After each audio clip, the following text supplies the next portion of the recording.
नमस्कार,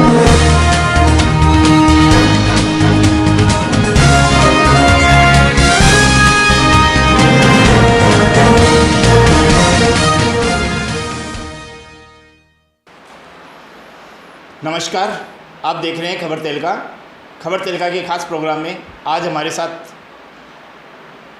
पार्षदा शबाना सईद हैं। शबाना जी, नगर पालिका मंडल के अंदर वार्ड नंबर 11 से आप निर्विरोध निर्वाचित होकर आए हैं और विकास के सपने लेके आए थे कि वार्ड में विकास हो। किस तरीके का विकास कार्य आपने करवाया और किस तरीके का विकास कार्य आपसे नहीं हो सका?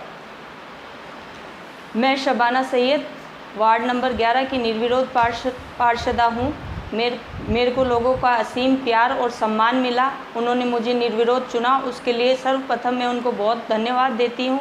और 2015 से लेकर 2020 तक मेरा कार्यकाल रहा और इस कार्यकाल के दौरान जो कार्य मैंने करवाए हैं और जो कार्य हुए हैं नगर पालिका की तरफ से वह सभी कार्य हुए हैं। जैसे सड़कें बनी हैं, मेरे वार्ड में बहुत सारी छोटी छोटी गलियां हैं, आज तक वहां पर कुछ भी नहीं था, आज वहां पर पक्की सड़कें हैं।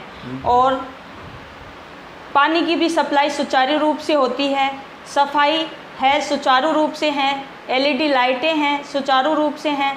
तो मेरे कार्यकाल में जितने भी कार्य हुए हैं वह सभी सराहनीय हुए हैं। और जो कार्य नहीं होते हैं, किसी कार्यकाल में नहीं होते हैं, वो भी हुए हैं। शिक्षा, जैसे लड़कियों की शिक्षा है, उन पे भी ध्यान दिया गया। नहीं, जैसे शबाना जी, आपके जो वार्ड के अंदर लोगों का आरोप है कि सड़कों का निर्माण जो है भाई भतीजावाद से किया गया। क्या नगर पालिका की मिली भगत थी या आपकी कोई ऐसी? जी नहीं, कोई भतीजावाद से नहीं हुआ है। जहाँ पर सड़क की ज़रूरत थी वहाँ पर सड़क बनी है। छोटी छोटी गलियाँ हैं मेरे वार्ड की, वहाँ पर सभी के अंदर आज पक्की सड़कें हैं। मेरे कार्यकाल से पहले वहाँ पर कुछ नहीं था, सिर्फ मिट्टी थी, लेकिन आज वहाँ पर पक्की सड़कें हैं। और मेरे पूरे वार्ड की, मैं कहती हूँ मेरे पूरे वार्ड में पक्की सड़कें बनी हैं। शबाना जी, जैसे वार्ड के अंदर सीवरेज का कार्य भी हुआ है, क्या मापदंडों के अनुसार हुआ है या कहीं उसमें भी कोई भेदभाव हुआ है? कोई भी भेदभाव नहीं हुआ है। मापदंड जितनी गाइडलाइंस होती हैं उनके अनुसार प्रॉपरली काम हुआ है और मुझे नहीं लगता है कि उसमें कोई भेदभाव हुआ है या उसमें कोई टिप्पणी करनी चाहिए। जितने भी चैम्बर बने हैं वो सही बने हैं। अगर उसमें कोई कमी थी, मैंने उनको बोला इसमें कोई कमी है, तो उन्होंने उसको सही भी किया है। उसके ऊपर उनके ऊपर कोई किसी के ऊपर गलत आरोप लगाना वो गलत हो जाएगा। मापदंड के हिसाब से और रूल्स के हिसाब से जो होना चाहिए था वो पूर्ण रूप से कार्य हुआ है। तो 5 साल का जो बोर्ड चला है, बोर्ड में आपका बोर्ड से आपका किस तरीके का संपर्क रहा, किस तरीके का अनुभव आप समझते हैं? और नगर पालिका में क्या आपने जो बोर्ड मीटिंग के अंदर जितने मुद्दे उठाए थे, क्या आपके हुए हैं या कहीं बाकी है? नगर पालिका में जो बोर्ड है वो हमारा ही बोर्ड है। मैं कांग्रेस की पार्षदा हूँ और जितने भी मुद्दे मैंने उठाए हैं मेरे वार्ड के लिए नहीं, पूरे लक्ष्मणगढ़ के लिए मैंने मुद्दे उठाए हैं और उन पे टाइम टू टाइम वर्क भी हुआ है। सबसे पहले मीटिंग आपको पूनम जी याद होगी, उसके मेरे बोर्ड में मैंने जो कार्य नहीं हो रहे थे उनके अनियमितता के विरुद्ध भी बोला था कि ये कार्य नहीं हो रहे हैं। जैसे किस तरीके की अनियमितता थी? अनियमितता यही कि भाई शुरू के जो 6 महीने थे उसमें कोई कार्य नहीं हो रहा था। जैसे सफाई का भी नहीं था, लाइटिंग का सिस्टम भी नहीं था, सड़कें भी नहीं थी। उस पर मैंने बहुत जोर उठाया, शिकायत भी की। लेकिन उसके बाद जितने भी मुद्दे मैंने उठाए उनका सुचारू रूप से कार्य हुआ है। उन पे वार्ड का भी हुआ है और मुझे लगता है पूरे लक्ष्मणगढ़ का भी विकास हुआ है। जहाँ जहाँ सड़कें नहीं थी आज वहाँ सड़कें हैं। नहीं, तो जिस तरीके से बोर्ड आपका है, चेयरमैन आपके थे, कांग्रेस पार्टी का पूरा बोर्ड था, कांग्रेस पार्टी की सपोर्टेड थी, तो ऐसा क्या हुआ कि कांग्रेस पार्टी बोर्ड जो है वो कमेटियां नहीं बना सके जिससे विकास कार्य अधूरा रहा? कमेटियां बननी चाहिए थी शुरू में, लेकिन वो कमेटियां नहीं बन पाई। किस कारण से नहीं बन पाई वो तो मुझे मालूम नहीं है। बट कमेटियाँ उन्होंने नहीं बनाई। बट विदाउट कमेटी भी जो कार्य होने चाहिए थे वो हुए हैं हमारे कार्यकाल में। तो हमें ऐसे नहीं लगा कि अगर कमेटी होती तो और भी ज़्यादा बढ़िया काम होता। But as per the rules of Nagar Palika committee बननी चाहिए थी, वो नहीं बनी। किस कारण से नहीं बनी वो मुझे नहीं। क्या इसका मुद्दा आपने कभी बोर्ड मीटिंग में उठाया? हाँ, हमने हमारे जो अध्यक्षा महोदय हैं उनसे कहा था कि भाई कमेटी क्यों नहीं बनी है, तो उन्होंने हमें बोला था कि इतने टाइम पीरियड में आपकी कमेटी बनेगी। बट कुछ मीटिंग लैप्स हो गई, फिर टाइम लैप्स हो गया, लेकिन वो कमेटियाँ नहीं बन पाई। बट विदाउट देम ऑल्सो पूरा काम हुआ है। सवाना जी, जैसे लोगों का आरोप है कि नगर पालिका मंडल के सहयोग से और नगर का जो सौंदर्यीकरण था, जैसे पुरानी हवेलियाँ थी या और था, उनको नष्ट कर दिया गया, या उनको कहीं जैसे आवासीय स्वीकृति देकर के कॉमर्शियल निर्माण कार्य हुए, उसमें आपने कोई ऐसा मीटिंग के अंदर कोई मुद्दा उठाया? मीटिंग के अंदर हवेलियों का तो नष्ट करने का कोई ऐसा मुद्दा नहीं उठा था। और मेरे विचार में हवेलियों को, लक्ष्मणगढ़ की हवेलियों को नष्ट नहीं किया गया है। बट हमारे कार्यकाल में जो हमारे माननीय शिक्षा मंत्री जी है गोविंद सिंह जी ने लक्ष्मणगढ़ को जितनी सौगातें दी है, एडीजी कोर्ट देख लो, सरकारी महाविद्यालय देख लो, नेचर्स पार्क देख लो, ड्रेनेज सिस्टम देख लो, मीठे पानी की योजना देख लो, इतने सारे लक्ष्मणगढ़ को सौगात मिली है और उन पे कार्य भी चल रहा है और वो लक्ष्मणगढ़ को मिलेगी। तो अगर हम किसी एक चीज़ का आरोप लगा रहे हैं, लेकिन लक्ष्मणगढ़ को देखिए इस कार्यकाल में कितनी सौगातें मिली है। जैसे लोगों का ये भी आरोप है जो घोषणाएं हुई हैं, एक मात्र घोषणाएं लेकर नहीं, घोषणाएं कैसे, उन पे काम चल रहा है। स्टेडियम का काम चल रहा है, आपके सामने है, महाविद्यालय का काम चल रहा है। ये मात्र घोषणाएं नहीं है, इनका काम चला है। और मैं इसके लिए हमारे माननीय शिक्षा मंत्री जी, हमारे पीसीसी के जो अध्यक्ष भी अभी बने हैं, उनको बधाई भी देती हूँ और उनका शुक्रिया भी करती हूँ कि लक्ष्मणगढ़ को जितनी सौगात उन्होंने दी है वो बहुत ही सराहनीय है। उनकी प्रेरणा से जो अभी कोविड-19 में मैंने मेरे खुद के खर्चे पे पहले तो 1500 मास्क का वितरण किया, 400 किट का वितरण किया। जो आपने अपने स्तर पे किया नगर पालिका के द्वारा, या कहीं वैसे कोविड के अंदर कोई ऐसा योजना बनाई थी कि कोविड में कोई सहयोग करना चाहिए? जैसे लोगों का आरोप है कि जैसे कोविड के अंदर जो सैनिटाइज किया जा रहा था मार्केट में या वहाँ पे भी नहीं हो सका, इस पे भी आपने कोई मुद्दा नहीं उठाया? कोविड-19 में तो कोई मीटिंग्स हुई नहीं। आपको पता है 3-4 महीने तो कोविड का ऐसा मामला, महामारी चल रही थी कि उसमें तो कोई मीटिंग नहीं हुई। लेकिन लक्ष्मणगढ़ के जितने भी भामाशाएं हैं उन्होंने अपनी ओर से सहयोग दिया, लक्ष्मणगढ़ को खाने के पैकेट्स दिए और नगर पालिका के पास जितने पैकेट्स आए वो हम पार्षदों के पास पर्टिकुलरली पहुँचे और हमने उनको लोगों तक पहुँचाया। सैनिटाइजेशन का काम भी सुचारू रूप से चला। इसमें सबसे पहले शासन प्रशासन की जो भूमिका थी, हमारे एसडीएम कुलराज मीणा जी है, हमारे सीआई सर है और नगर पालिका के हैं जितने भी ईओ सर हैं और पत्रकार बंधु हैं, सब ने जो सराहनीय काम किए हैं। I am really proud of you all. मुझे लक्ष्मणगढ़ को कोई भेदभाव नहीं हुआ है। कोविड आज लक्ष्मणगढ़ सबसे सुरक्षित माना जा रहा है। हमारे यहाँ जितने पेशेंट आए थे अपने जैसे सुरक्षित माना जाता है, लेकिन डॉक्टर जो मेडिकल टीम है जी, खैर ये तो एक अलग बात है मेडिकल के डिपार्टमेंट के, अपन बात कर रहे हैं नगर पालिका को लेकर के। तो नगर पालिका ने ऐसा कौन सा इसमें सहयोग प्रदान किया? आज तक तो कोई ऐसा लग नहीं रहा। सैनिटाइज भी मार्केटों में कम हुआ है, बट जो बाज़ार में जो सड़कों का निर्माण कार्य हुआ है जी जी, वो भी अधूरा पड़ा है। अब तक 5 साल पूरे हो गए, इस पे भी आपने कोई ऐसा कदम नहीं उठाया? अधूरा कई सड़कें बनी हैं, लेकिन उनके ऊपर अगर गाड़ियां चल रही है तो वो वापस से टूट फूट आ जाती है उसके अंदर। मैंने खुद मार्केट में देखा है, पूरी तरह से मार्केट की सड़कें नहीं बनी हैं, लेकिन बनी हैं, ज़रूर बनी हैं। और जहाँ नहीं बनी उनका अमाउंट भी पास हुआ है। मोदी लिंक रोड है और कई रोड हैं, उनकी पैसे की स्वीकृति हुई है। तो वो तो निर्माण तो कार्य तो हुआ ही नहीं ना अभी तक। तो निर्माण जैसे मान लो मोदी कॉलेज रोड है जी जी, अपन वार्ड दूसरे की बात कर रहे हैं जी, वार्ड नंबर 19 आता है। मोदी कॉलेज रोड में घोषणाएं काफ़ी हो चुकी, लेकिन कई बार पैसे भी उसमें लग चुके हैं, करोड़ों रुपए उसमें लग चुके हैं, लेकिन अभी तक उसकी कोई योजनाबद्ध तरीके से निर्माण कार्य नहीं हुआ। ये नगर पालिका की कमी ही रही है या आप पार्षदों की कमी है? हमने तो टाइम टू टाइम मुद्दे उठाए हैं, मांग भी की हैं, लेकिन रोड वहाँ पर बनी भी है, उसके अंदर कुछ कमियां रह गई, कुछ त्रुटियां रह गई, बट वहाँ पर रोड बनी थी। नहीं, ये त्रुटियां रही है किसके कारण से रही? पार्षद की कमी रही है या चेयरमैन की कमी से?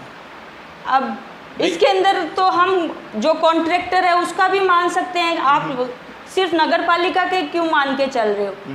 रोड है तो रोड बनी, वो वापस टूट गई, वापस बन रही है। लेकिन इससे पहले जितने भी आप कार्यकाल अगर देखते हो तो मेरे ख्याल से उसके अंदर तो ये घोषणाएं भी नहीं हुई थी और ये जितना काम हुआ है वो भी नहीं हुआ होगा। मेरे ख्याल से तो वो नहीं हुआ था। नहीं, कहीं ऐसे जो ये सड़कें बार बार बन रही है, टूट रही है, जी, तो क्या ये योजनाबद्ध तरीके से नहीं बन सकती क्या?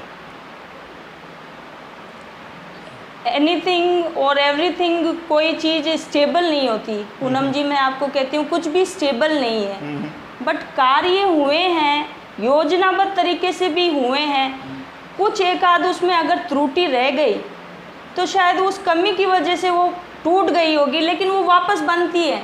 मेरे वार्ड के अंदर जाके देखो आप, छोटी छोटी गलियाँ, उसके अंदर सड़कें पक्की बन चुकी है जी, सड़कें बन चुकी है। अगर वो टाइम के साथ बारिश से या फिर बहुत ज़्यादा यातायात से वो टूटती है तो उसके अंदर किसी पे आरोप लगाना गलत बात है। नहीं, जैसे इसमें मान लो कि मापदंडों के अनुसार नहीं बनी हो तब तो वो टूटेगी।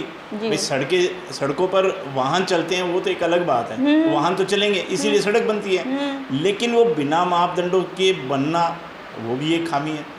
तो इस पे नगर पालिका नियंत्रण क्यों नहीं रहा? मेरे ख्याल से नगर पालिका ने मापदंड के हिसाब से ही सड़कें बनाई हैं। आपने कभी मुद्दा उठाया इसका? हाँ, सड़कों का काफ़ी उठाया है। जहाँ नहीं थी हमने वहाँ पर सड़कों की मांग की और उस पे हमारे अध्यक्षा महोदया चांदनी जी ने स्वीकृति भी दी है। बता रही हूँ, जहाँ पर सिर्फ मिट्टी थी पूनम जी, आज वहाँ पर सड़कें हैं और बनी है तो मापदंड के हिसाब से ही बनी है वो। कई ऐसे आरोप भी हैं कि नगर पालिका मंडल की मीटिंग के अंदर आपकी सुनवाई नहीं होती है। कई बार ऐसे आरोप भी लगे हैं कि आप जो कार्य बताते हैं, जैसे रोशनी व्यवस्था है वो भी डल हो रही है, सुचारू रूप से नहीं है। रोशनी व्यवस्था है, सफाई व्यवस्था है, ये भी कमियां जो है जी जी, इस पे भी कोई बोर्ड मीटिंग के अंदर ऐसा कोई मुद्दा नहीं आया? सफाई के ऊपर आया था मुद्दा, और ये रोशनी के अभी जो स्ट्रीट लाइट्स है उनके लिए भी मुद्दे उठे थे और उनको टाइम टू टाइम जो स्ट्रीट लाइट का कॉन्ट्रैक्टर किसी को दिया हुआ है तो उसको पाबंद भी करते हैं, उस पर जुर्माना भी लगाते हैं। हम कहीं शिकायत करते हैं कि हमारी ये लाइट ख़राब है तो बाकायदा ईओ साहब उसको बोलते हैं कि आपको वो लाइट सही करनी है। जितनी मैंने शिकायत की है मेरी लाइटें वगैरह सही हुई है, लक्ष्मणगढ़ में भी सही हुई है। और सफाई का आप देखोगे, जो ये कचरा वाहन डोर टू डोर लक्ष्मणगढ़ में ही चला है, ये पहले कभी नहीं था, उससे लक्ष्मणगढ़ में सफाई हुई है। सफाई तो खैर हुई है। अब जैसे मान लो कि कई ऐसे निर्णय भी हुए हैं पार्षदों की सहमति से। लक्ष्मणगढ़ का ऐतिहासिक घंटाघर है जी, उसको एक संस्था के हवाले कर दिया जी, लेकिन आज तक ना तो उसकी सफाई हुई, जिसकी सार संभाल के लिए उसको सौंपा गया था। आज एक मात्र के 15 अगस्त या 26 जनवरी को ध्वजारोहण करना ही मात्र था क्या? साफ सफाई वो नहीं था, किसी को हमने दे दिया, उसको उन्होंने उसको ले लिया है, अब वो उनके जिम्मे आ गया है। तो अगर उनका 15 अगस्त को या 26 अगस्त को उसकी सफाई हो रही है और बीच में भी मैंने देखा है कि कई बार होती है उसको धुलाया भी जाता है और साफ सफाई भी होती है। योजना तो ये थी कि जी जैसे ये जो अपना ऐतिहासिक धरोहर है जी, इसको संरक्षित किया जाएगा, इसमें गिलास लगा के चारों तरफ से और साफ सुथरा रखा जाएगा। तो उस पर तो अतिक्रमण भी काफ़ी हो रहे हैं, अतिक्रमणों पर भी कोई मामला नहीं उठा, जबकि ये धरोहर है। 5 साल का आपका कार्यकाल रहा, निर्विरोध आप निर्वाचित होकर आए थे, लेकिन नगर का भी एक दायित्व आपका बनता है कि इस मुद्दे को उठाया जाए जी। तो आप लोग जो हैं वार्ड पार्षद हैं, तो आपकी सहमति से ही अनेक संस्था को सुपुर्द किया गया है, तो उसका सार संभाल हुआ है या नहीं हुआ? जिस संस्था को दिया है वो उसका कर रहे हैं सार संभाल। अब किसी को हमने सौंप दिया है, वो उसको कैसे इनोवेट करते हैं। क्या सार संभाल यही थी कि उसके घंटाघर की जो पुरानी ऐतिहासिक घड़ियाँ थी जी, वो नीलाम कर दी गई या बेच दी गई, या कोई अन्य इलेक्ट्रॉनिक घड़ियां लगा दी गई, ये तो एक ऐतिहासिक धरोहर के साथ छेड़छाड़ हो गई। जी जी। तो इस पे क्यों नहीं मुद्दा उठाया गया? लक्ष्मणगढ़ पूरा, जैसे जितना बड़ा लक्ष्मणगढ़ है उसके अंदर कई मुद्दे उठे हैं। अब एक आध अगर मुद्दा रह भी गया जी जी, तो उस पे हम नहीं बोल सकते सही भाई। है। लक्ष्मणगढ़ के और भी कई मुद्दे उठे हैं। वैसे सभी पार्षदों की सहमति से दिया गया था क्या ये मुद्दा उठा नहीं था नगर पालिका नगर पालिका में? उठा ही नहीं था। उठा ही नहीं था ये। हम्म। एक मीटिंग में ये रखा गया था, हम्म। लेकिन वो उस टाइम पे वो मीटिंग कैंसिल हो गई थी, हम्म। तो ये मुद्दा उठा नहीं था। घंटाघर का जो संरक्षण है या उसकी देखभाल है, वो मुद्दा नगर पालिका की मीटिंग में नहीं उठा था। वैसे आपके हिसाब से देखा जाए तो क्या संरक्षक हो रहा है उसका, जिस तरीके से आपने सौंपा था?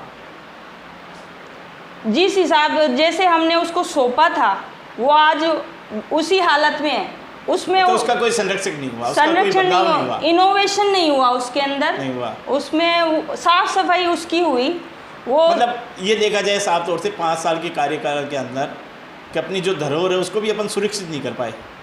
सुरक्षित तो है पूनम जी, गिरी तो नहीं है धरोहर, सुरक्षित तो है, लेकिन उसकी सार संभाल नहीं हो पाई। साख संभाल सफाई भी होती है उसकी, बट उसमें नयापन नहीं हुआ, नयापन नहीं आया। चलो 5 साल का जो आपका कार्यकाल रहा, 5 साल का अब होने को पूरा हो गया। जी जी। आगे चुनाव की रणनीति किस तरीके से आप बोर्ड बना पाएंगे, या कांग्रेस का किस तरीके से क्या रहेगा? जिस तरह से जनता का मुझे प्यार मिला है, आशीर्वाद मिला है, निर्विरोध वो मुझे चुनकर लाए थे, मैं उनकी उम्मीदों पे खरा उतरी हूँ।